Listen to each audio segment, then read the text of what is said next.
بسم الله. الاسم؟ العالمي خديجه. شنو هو المشكل اللي وقع لك؟ المشكل هو الوالد كان خدام في جراده، الله يرحمه، مات. منين مات تبعنا الوراق ديالو للمحاميه.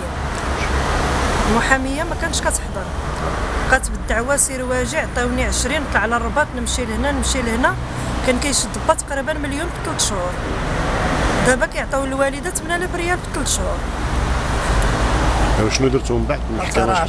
المحكمه عطينا الوراق للمحاميه، ما دارت لنا حتى شي حاجه، 7 سنين والدعوه ماشيه، وصيفطوا لنا الدوسي لهنا لانابيك. منين جاو عطاو الدوسي للوالده، دابا ولات عطات الدوسي لمحامي اخر، هذه عام وما كاين حتى شي حاجه.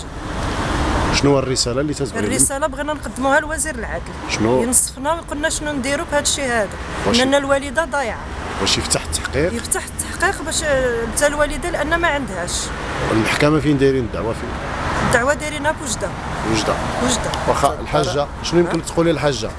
قالك شنو غتقولي، شنو تطلبي؟ كنطلب الحقوق ديالي، انا كاريه ما عندي، ما خلالي لا دار لا حتى شي حاجه، وانا كنطلب الحقوق ديالي.